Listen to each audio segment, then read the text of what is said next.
यरूशलेम में विजय प्रवेश। धन्य है वह राजा जो प्रभु के नाम से आता है। स्वर्ग में शांति और आकाश मंडल में महिमा हो। आमीन। दोस्तों, ये यरूशलेम में विजय प्रवेश, जिसे हम पाम संडे के नाम से भी मनाते हैं, ये इत्तेफाक या बेवजह से नहीं, बल्कि परमेश्वर की बहुत बड़ी योजना के तहत हुआ। पुराने नियम में जैसे हम उत्पत्ति से लेकर न्यायों तक जब पढ़ते हैं, वहाँ हम देखते हैं कि किस तरह से परमेश्वर ने अपने लोगों की अगुवाई की और बड़े बड़े आश्चर्य कर्म उनके लिए किए, जैसे समुद्र का 2 भाग करना, चट्टान से पानी, यरीहो की दीवार को तोड़ना, और भी कई आश्चर्य कर्म परमेश्वर ने किए, क्योंकि परमेश्वर उनका राजा था और वो अपनी प्रजा की देखभाल एक बहुत ही अच्छे राजा की तरह करता था।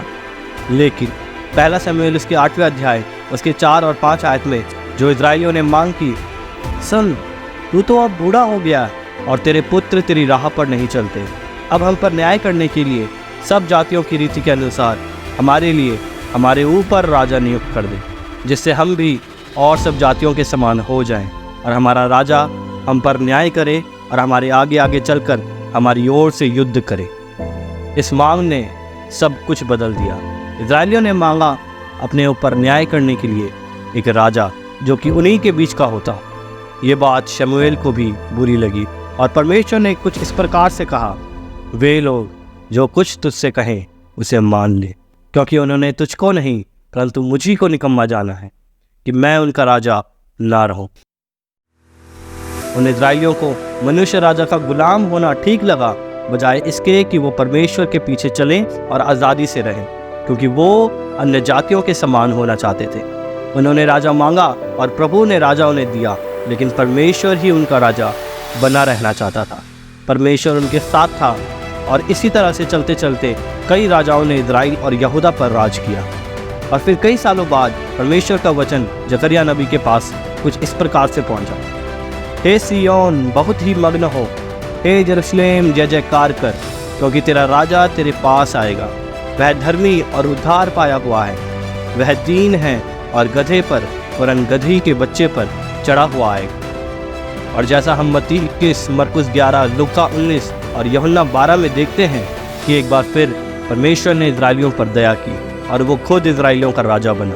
वो शांति का राजा अपने लोगों को छुड़ाने के लिए, शैतान के बंधनों से लोगों को आज़ाद करने के लिए उनके आगे आगे चला। इजराइलियों ने अपने लिए राजा मांगा था और इस समय वो राजा गधे के बच्चे पर बैठकर यरूशलेम को गया।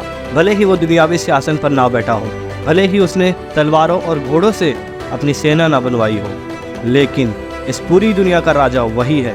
वो राजा भला और अपनी प्रजा को संभालने वाला एक अच्छा राजा है। एक बार फिर जिस रीति से इजराइलियों ने पुराने नियम में अपने लिए एक राजा मांगा था, उसी रीति से परमेश्वर ने मनुष्य बनकर उनका राजा खुद को ठहराया। और इसीलिए प्रभु यीशु मसीह गधे के बच्चे पर एक राजा की तरह उस नगर में गए। उसे अपने जीवन में राजा की तरह पुकारे। हम उसकी प्रजा हैं और प्रजा का ध्यान राजा ही रखता है। वो आपका भी ध्यान रखेगा। आज के दिन में उसको पुकारें और वो आपके जीवन को बदल देगा। इस साल का पाम संडे आपके और आपके परिवार के लिए बहुत ही ब्लेस्ड हो और आपका राजा प्रभु यीशु मसीह आपकी हर एक ज़रूरत पूरी करे। वीडियो अच्छा लगे तो लाइक, कमेंट, शेयर और सब्सक्राइब करना ना भूलें। धन्यवाद।